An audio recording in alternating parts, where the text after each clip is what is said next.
Hop, allez, c'est parti. Donc, pour ceux qui étaient là sur la dernière conférence, on a parlé de probabilité et de comment les mathématiques nous permettaient d'expliquer ou de mieux comprendre pourquoi est-ce que la persévérance, ça marchait. Bon, et en fait, depuis le début d'Asymposium, au-delà de juste la dernière fois, le propos un peu liminaire, la philosophie générale, c'est de montrer que les sciences sont un formidable moyen d'explorer le monde. Un peu comme, finalement, la randonnée, par exemple, serait un formidable moyen d'explorer le monde aussi, sous d'autres facettes.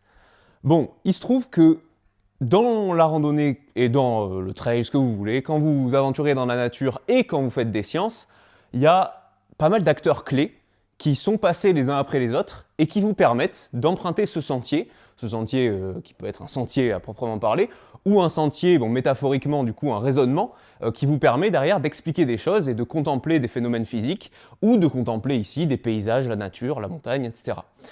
Les personnes qui sont essentielles et qui sont passées avant vous, eh bien, d'abord il y a eu l'aventurier, celui qui a découvert le lieu, ensuite il y a eu l'explorateur, celui qui a cherché à explorer dans les moindres recoins après celui qui a découvert.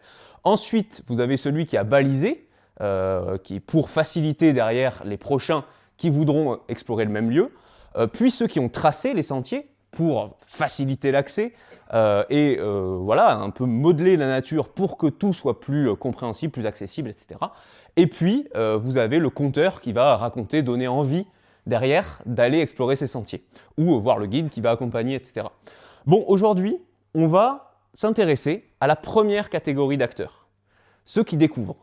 Et en science, ceux qui découvrent, on les appelle les chercheurs. Alors les chercheurs, souvent la première chose à laquelle on pense quand on dit chercheur, c'est « Ah oui, le chercheur, alors lui il cherche, mais par contre quand est-ce qu'il trouve quoi ?» Bon, effectivement. Et donc, pour pouvoir un petit peu définir et comprendre ensemble ce qu'est un chercheur, je vais continuer avec ma métaphore. Et donc, je vais faire référence à une personne, je pense que vous connaissez tous, parce que vous en avez tous une dans votre entourage. Le genre de personne qui, vous savez, quand vous êtes en balade, que voilà, vous courez, vous randonnez, que sais-je, dans la montagne ou dans la nature, vous êtes sur un beau chemin propre, sans encombre, pas de doute sur l'itinéraire, tout est balisé, il n'y a pas de souci. Et puis vous en avez un derrière, qui vous sentez qui rumine, quoi. Au bout de quand depuis plus de 10 minutes, vous êtes sur un chemin un peu trop facile, vous sentez que ça bouge derrière, et puis là, vous arrivez à un lacet, vous passez le virage tranquillement, et puis vous entendez « Ah, attends, je connais un raccourci » ou « Je connais une variante ». Alors, la variante étant bien plus inquiétante que le raccourci, hein. Je vous le dis, c'est cadeau. Le raccourci, généralement, comme vous avez une idée de durée, vous avez derrière le service après-vente où vous pourrez dire « Non, non, attends, tu m'avais vendu un truc plus court, c'était pas plus court. » La variante, pas de service après-vente là. Vous partez, vous pouvez faire des boucles pendant un temps indéterminé, vous ne pourrez pas, derrière, demander des comptes à la personne qui vous l'a vendu. Bon, voilà, c'est ce type de personnes, vous voyez, suivre le sentier ou couper à travers un milieu naturel aléatoire. Et généralement, ceux qui font ça, les plus chevronnés, ils ont une phrase qui peut être, alors voilà, il y a des variantes encore une fois, mais « Ah, là, je suis sûr que ça passe ». Alors quand quelqu'un vous dit « Là, je suis sûr que ça passe », demandez systématiquement de quantifier le « je suis sûr » et de définir le « ça passe ». C'est vraiment un conseil d'amis que je vous donne, c'est essentiel. Ok ? Bon, et ensuite, vous savez comment cette histoire termine. En fait, vous vous retrouvez à couper à travers des rhododendrons, des éboulis, des ronces, n'importe quoi. En science, en fait, c'est exactement pareil. Le chercheur, il est sur son chemin, son sentier bien balisé, il tient un raisonnement qui est cohérent, où il n'y a pas trop d'incertitude, il chemine doucement avec une logique dans ses calculs, et puis d'un coup, paf, il choisit de prendre une orientation que personne n'attendait. Bon. Et alors, dans le cas du chercheur, comme dans le cas du phobique des sentiers, hein, finalement, qui veut vous emmener systématiquement à travers champs dans les broussailles pour trouver une variante, pour jardiner, comme on dit, vous avez deux types de scénarios possibles. Et ces scénarios-là, vous les connaissez. Alors, premier scénario, c'est le scénario où tout se passe bien. Donc, vous êtes en montagne, voilà, vous avez accepté une variante ou un raccourci, et puis finalement tout se passe bien, tout est propre, vous arrivez à l'endroit où vous voulez arriver. En plus, c'était peut-être plus beau, plus court. Donc là, le guide est un héros. Et puis, bien sûr, il va vous dire que évidemment c'était prémédité, qu'il le savait depuis le départ, et puis qu'il ne comprend pas pourquoi vous vous inquiétiez, puisque c'était absolument certain que vous alliez arriver à bon port. Bon. Et bien le chercheur, c'est exactement pareil, il va faire une superbe découverte, avec justement cet embranchement un peu douteux qu'il a pris, et puis tout le travail derrière, de romance, ce sera de dire, mais oui, bah, c'était calculé depuis le départ, vous savez, je suis comme ça moi, quand j'ai un coup de génie, bon, j'y arrive. Voilà, souvent c'est les discours qu'on entend de la part des chercheurs. Et puis, bah, vous avez la deuxième option. Alors la deuxième option, vous la connaissez aussi, c'est l'option où rien ne se passe comme prévu. Vous retrouvez un endroit qui passe pas du tout, donc là tout le monde se fâche, tout le monde s'embrouille, on finit par dire au guide que plus jamais on partira avec lui parce que c'est vraiment trop galère, et le guide, généralement, il emmène pas large, et il va souvent faire appel à des petites phrases un peu philosophiques du type bon, on n'est pas bien là quand même. Bon, l'important c'est qu'on soit ensemble. Bon, alors, au demeurant, c'est vrai, hein, mais souvent, ces phrases-là sont bien pratiques à des moments précis. Et pour le chercheur, bah, c'est un peu la même chose, c'est-à-dire que lui, il est tout penaud, il va retourner sur le sentier un peu contraint, et puis ses financeurs, ceux qui ont financé sa recherche, vont venir tranquillement lui dire qu'il ferait mieux de rester sur les sentiers et qu'on en a un peu marre de ces délires incessants. Voilà ce qui va se passer pour le chercheur. Alors, en randonnée ou dans la nature, finalement, il n'y a que deux options. C'est soit un échec cuisant, soit une réussite triomphante. Eh bien, en science, il y a un chemin entre les deux. Alors, quel est ce chemin entre les deux? Si vous voulez, dans le monde, en fait, un peu comme dans nos vies, il y a des éléments flashy, esthétiques, brillants, étincelants, des trucs qui donnent envie, donnent envie d'être étudiés, voilà, et qui présentent bien. Et d'autres choses qui sont un petit peu moins intéressantes, a priori, un peu moins reluisantes. Exactement comme dans nos vies, où vous avez des moments qui donnent envie d'être partagés, qui donnent envie d'être montrés, qui sont étincelants, etc. Il y a un endroit qui concentre tous ces moments-là qui s'appelle les réseaux sociaux. Vous avez un condensé de tous les moments un peu étincelants de nos vies. Et puis, vous avez le moment où vous vous levez, vous sortez du lit, vous allumez la cafetière, par exemple, où là, le charisme est un peu plus bas, et donc ça ne se retrouvera pas sur les réseaux sociaux. Bon, dans le monde, c'est exactement pareil. Vous avez des objets d'étude pour les scientifiques reluisants, brillants, étincelants. Et si, en plus, vous parvenez à étudier un de ces éléments-là avec succès, vous pouvez obtenir un prix Nobel. Alors, c'est ce qui est arrivé à Marie Curie, par exemple, en 1903, prix Nobel sur la radioactivité. Et là, la radioactivité, je vous fais pas un dessin, mais c'est l'élément étincelant, brillant par essence, en fait.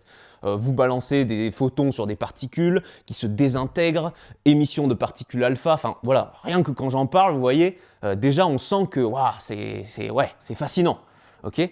En fait, ce qui est assez fou à se dire, c'est que si jamais vous avez un succès dans une étude scientifique, mais qui porte sur en fait, un objet d'étude un peu moins brillant, typiquement le moment où vous allumez la cafetière en vous levant, là vous pouvez prétendre, si vous réussissez, à un autre prix qui s'appelle le prix Ig Nobel.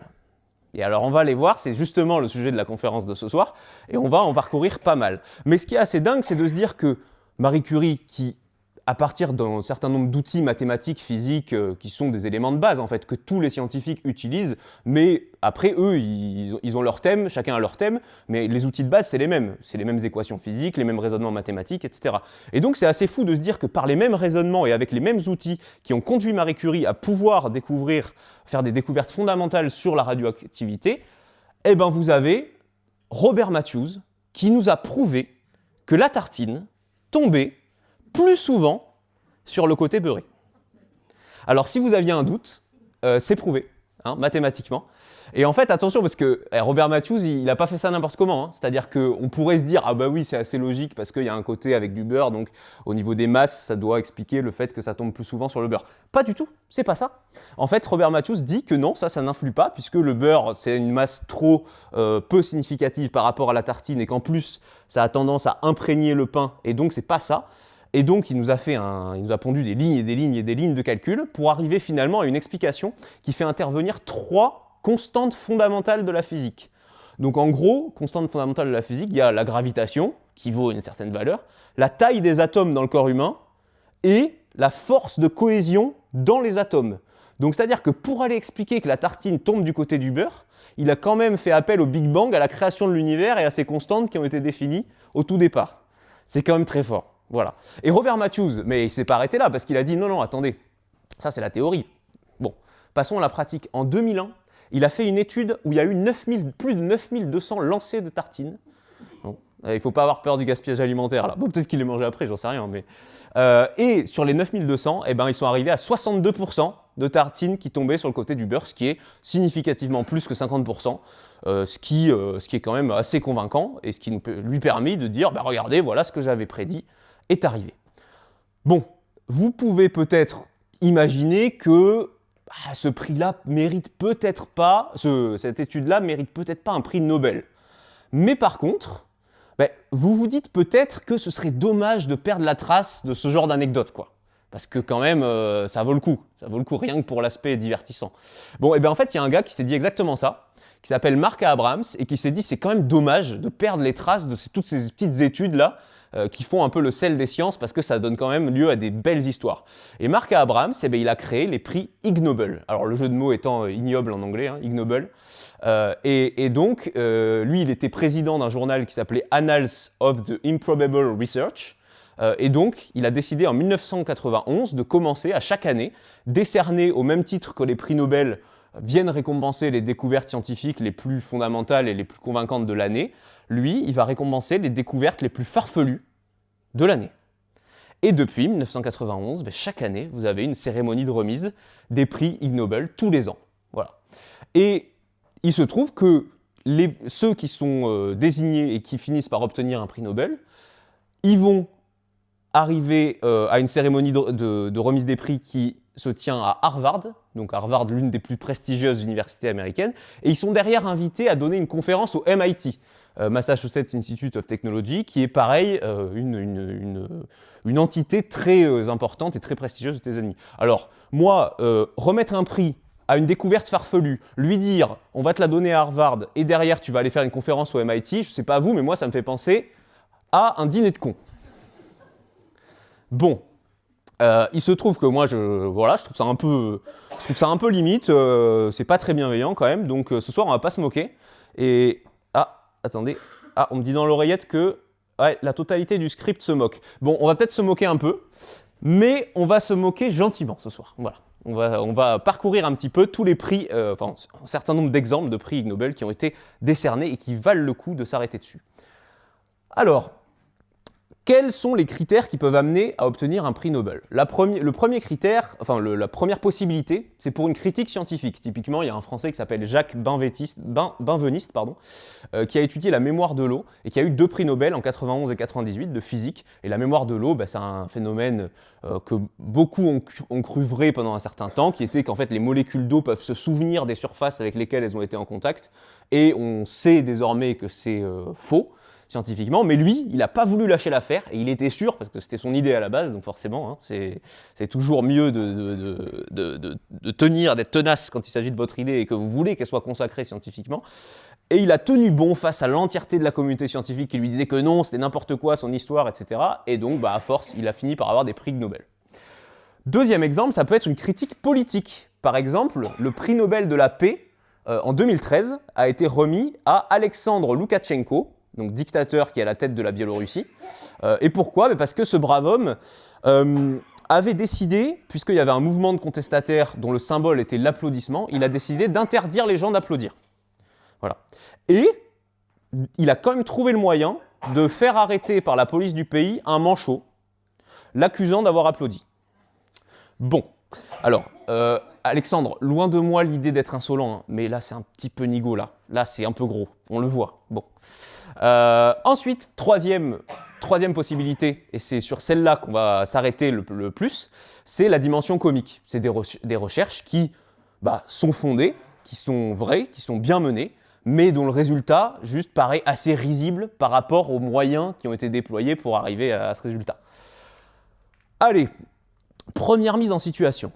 Vous sortez on va prendre un dimanche après-midi d'hiver, vous sortez d'un repas de fête, vous êtes chez vos grands-parents, vos parents, vos enfants, ce que vous voulez, et vous vous levez de table, et vous vous approchez doucement de la bibliothèque, lourdement, en vous disant que vous auriez vraiment dû décliner cette deuxième part de gâteau, et puis vous vous arrêtez devant chaque BD à la recherche d'une que vous n'auriez pas lue déjà 100 fois.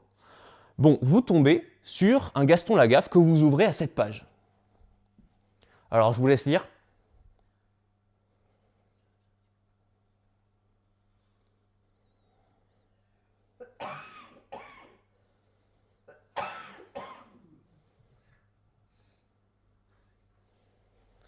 Ok? Bon, il n'y a pas eu beaucoup de rire, je suis déçu.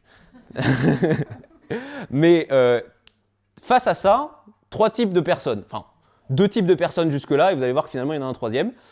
Vous rigolez un coup, ou vous rigolez pas, vous souriez, voilà. Et puis, vous finissez l'album et vous vous plongez dans une grande sieste. Bon. Deuxième type de personne, vous rigolez un bon coup, et vous vous dites, c'est vrai qu'on est quand même une sacrée bande de moutons. Et puis, vous finissez, pareil, par vous endormir et vous partez dans une sieste. Eh bien, il y a un troisième type de personne qui rigole un coup, se dit, on est quand même une sacrée bande de moutons, fait la sieste, et au réveil de la sieste, se dit, je vais quand même aller tester. Je vais aller dans la rue, et je vais voir à quel point est-ce que les gens s'arrêtent quand je regarde en l'air. Et ben voilà, je vous annonce qu'il y a au moins 3 personnes qui appartiennent à cette catégorie-là, puisque Berkowitz, Milgram et Beckman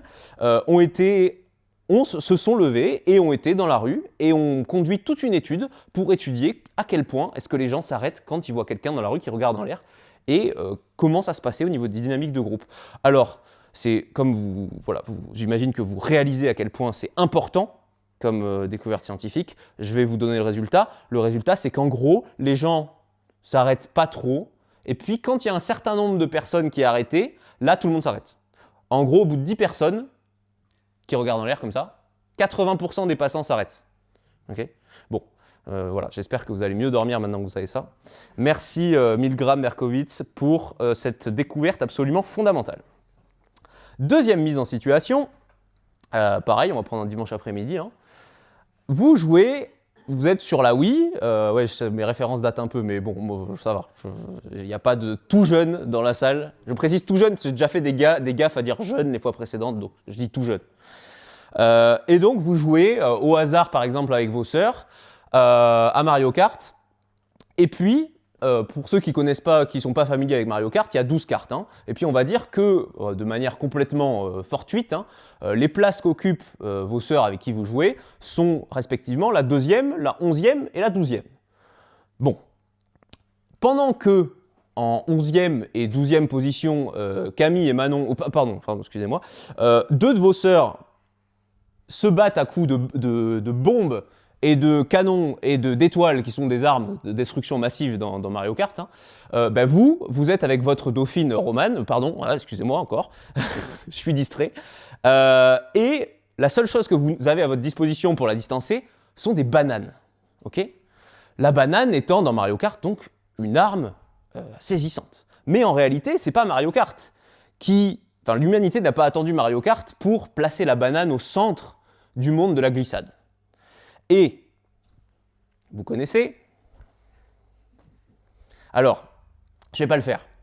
Parce qu'en fait, j'ai pensé à le faire, mais je me dis que même si la probabilité que je me fasse mal, parce qu'en fait, si je veux le faire de manière convaincante, il faut que je tombe vraiment, sinon il n'y a pas d'intérêt. Bon, et même si la probabilité que je me fasse mal en tombant est très faible, j'ai tendance quand même à faire ce genre de bêtises, à avoir pas mal d'idées un peu niaises comme ça, et donc je me dis que par la loi des grands nombres, je vais forcément finir par me faire mal un jour, pour ceux qui étaient là la dernière fois.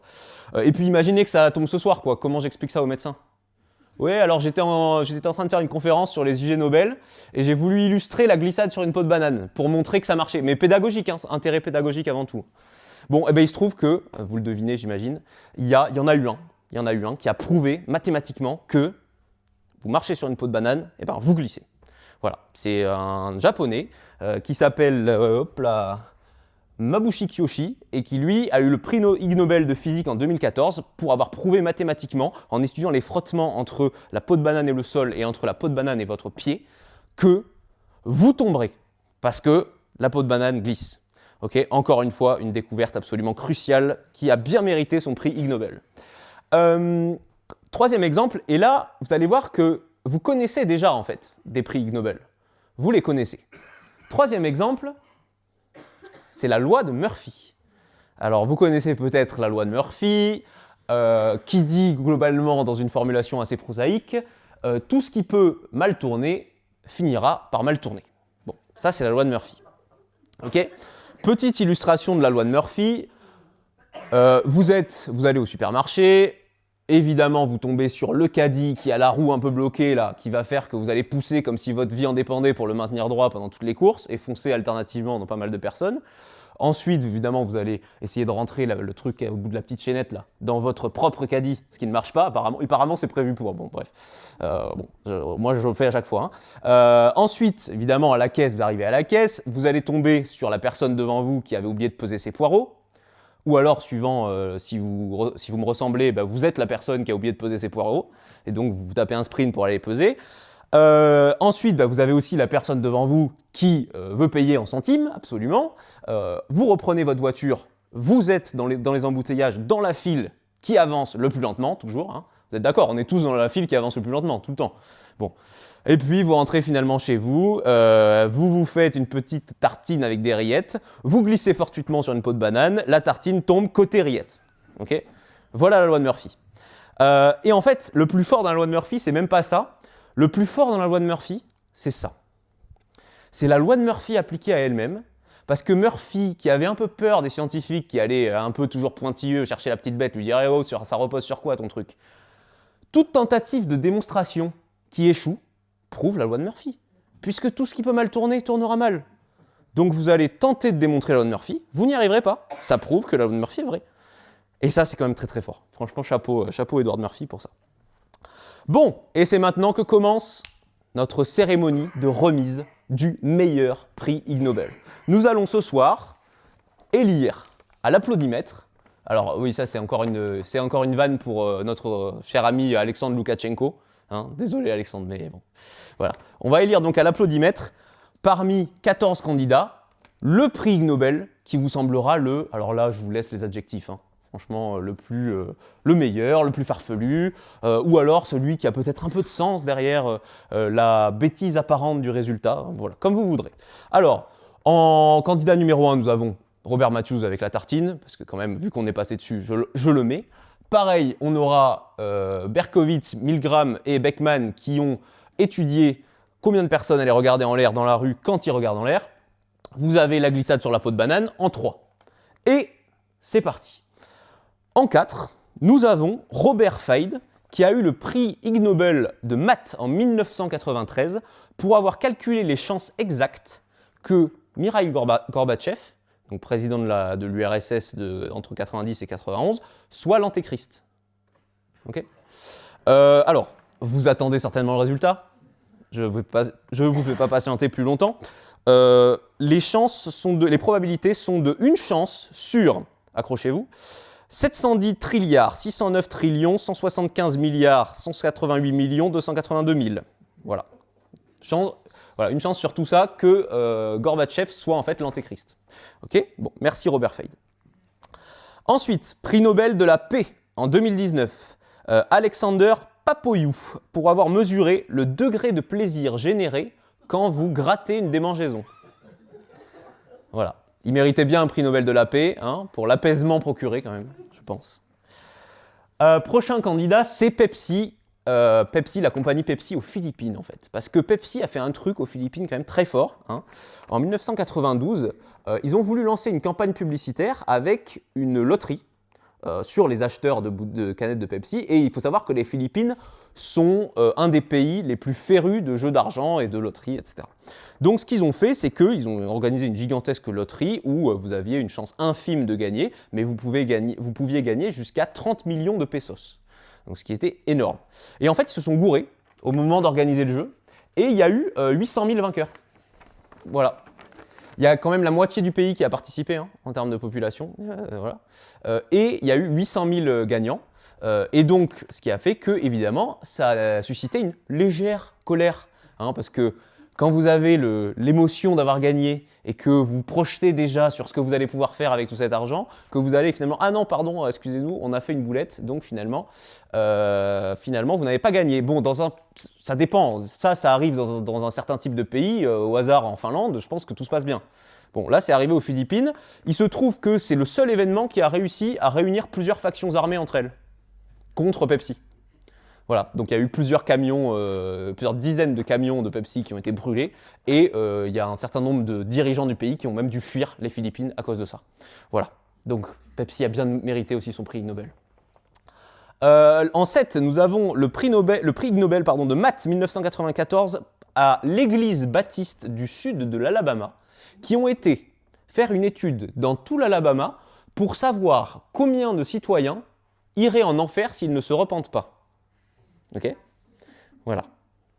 Donc, petit questionnaire, je pense, dans la démarche scientifique qui a été mis en place pour évaluer un petit peu la gravité des fautes. Et donc, voilà, leur conclusion, c'est qu'il y a un certain nombre. Alors, il y a pas le nombre n'est pas mentionné, mais voilà, ils ont étudié ça. Bon, pas mal. Ensuite, le 8e candidat, là c'est fort, là. C'est un groupe de chercheurs donc, mené par Watanabe, un certain Watanabe, qui est japonais aussi, qui a étudié, qui a surtout réussi à apprendre à des pigeons à faire la différence entre les tableaux de Picasso et de Monet. Alors moi, ce qui m'intrigue pas mal dans cette histoire, c'est le réussi à apprendre, quoi. Parce que pour essayer d'évaluer chez un pigeon si on a bien réussi à lui apprendre à faire la différence, c'est quoi le signe de réussite en fait ? Faut m'expliquer là. Et alors parce que j'ai lu l'étude quand même, et le plus drôle, c'est que ils ont remarqué que lorsqu'ils mettaient les tableaux de Picasso à l'envers, les pigeons les reconnaissaient, et pas pour Claude Monet. Encore une fois, j'espère que vous allez mieux dormir maintenant que vous savez ça. Ensuite, le 9e candidat, ça vous concerne, c'est Wicker, une équipe de chercheurs menée par Wicker, qui a étudié l'air des salles de cinéma pour savoir si les odeurs qu'on pouvait y trouver étaient en corrélation avec le niveau de violence, de vulgarité, d'humour qu'on trouvait dans le film qui était projeté. Ok ? Bon, apparemment non. Voilà. Ensuite, en 10, nous avons Arndt Lake en 2022 qui a démontré qu'on pouvait appliquer une loi de dégradation exponentielle à la mousse de la bière. Une loi une loi de décroissance exponentielle, de dégradation exponentielle, c'est quand même ce qui régit la désintégration des atomes. C'est ce qui se passe quand vous avez un corps que vous chauffez à une certaine température, que vous laissez tranquille, il va se refroidir en exponentielle, comme ça.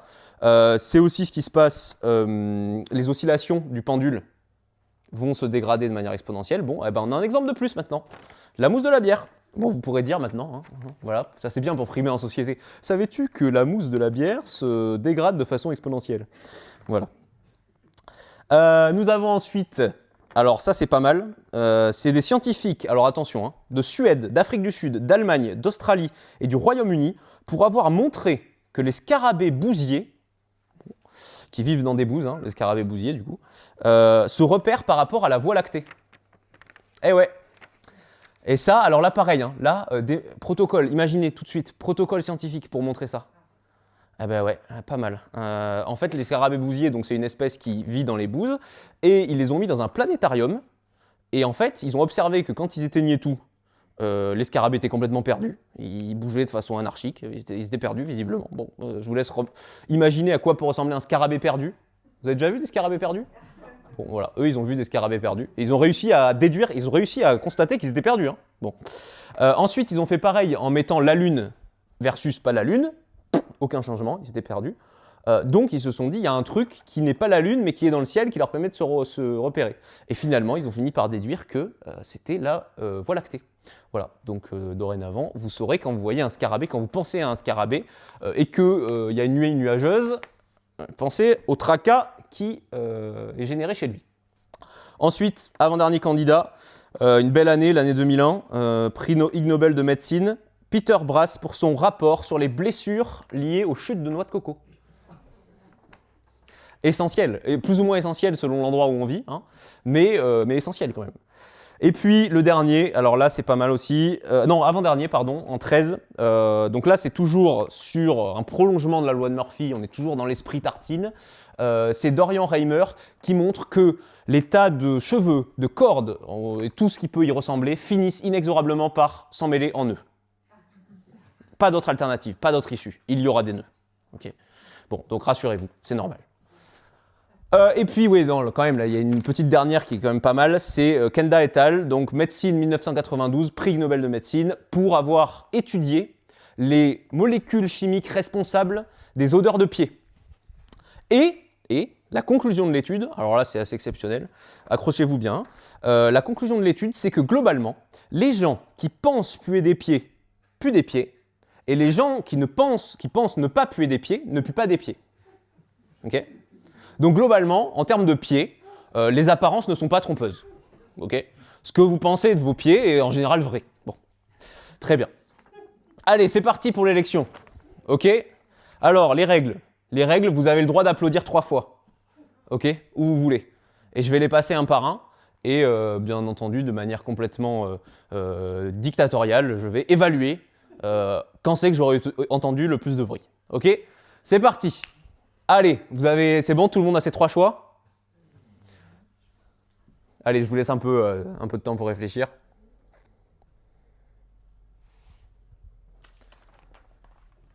Qui n'a pas ses 3 choix ? C'est bon ? Allez, on y va. La tartine. Ok. Ah. Ok. L'étude où on cherche à déterminer combien de personnes regardent en l'air dans la rue quand on s'arrête. Ok. Ensuite, les pots de banane. Glissade sur les pots de banane. 3 fois, hein, j'en vois qui est... Ensuite, évaluer les chances que Mikhail Gorbatchev soit l'antéchrist. Ensuite, prix Nobel de la paix pour avoir évalué à quel point c'était satisfaisant de gratter une démangeaison. Ok. Pepsi, qui a provoqué un conflit aux Philippines avec une campagne de pub. Bon, ça va. Bon, ok. Ensuite, l'église baptiste de l'Alabama qui a cherché à savoir combien de personnes iraient en enfer si elles ne se repentent pas. Ok. Les pigeons qui différencient Picasso et Monet. La salle de cinéma avec les odeurs.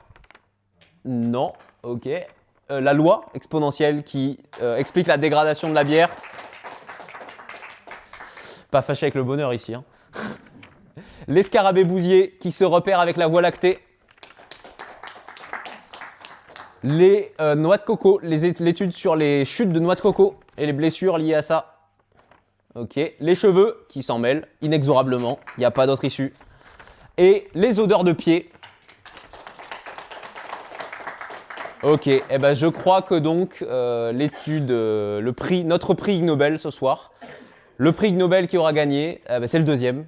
C'est l'étude sur combien de personnes s'arrêtent pour regarder en l'air. Donc bravo à Stanley Milgram, Lawrence Berkowitz et Beckman pour cette étude absolument saisissante qui leur vaudra, en plus de leur prix Ig Nobel, un prix spécial de la Maison du Val d'Azun qu'on a déterminé ensemble ce soir. Alors, bon, on pourrait s'arrêter là, dire qu'on a bien rigolé, etc. Mais il se trouve que ce que je ne vous ai pas dit, c'est que au début, quand je vous ai présenté l'idée de Mark Abrams derrière le prix Ig Nobel, j'ai dit que, grosso modo, Mark Abrams, il voulait récompenser les découvertes les plus farfelues. En fait, c'est pas exactement ça qu'il a dit. Il a dit « Les prix Ig Nobel couronnent des prouesses qui font rire les gens au premier abord et qui les font ensuite réfléchir. Ces prix ont pour but de rendre hommage à l'originalité et d'honorer l'imagination ainsi que d'attirer l'intérêt des gens pour la science. » Donc il y a un truc un peu plus profond quand même. Il y a un truc un peu plus profond et peut-être que vous l'avez un peu perçu derrière certains prix Nobel qui sont effectivement loufoques au premier abord, mais qui quand même peuvent amener à certaines réflexions. Et ça tombe bien puisque, ça tombe bien parce que tout à l'heure j'ai sous-entendu qu'en fait la différence entre prix Nobel et prix Ig Nobel, c'était pas une question de succès ou d'échec, c'était une question de ce que vous étudiiez.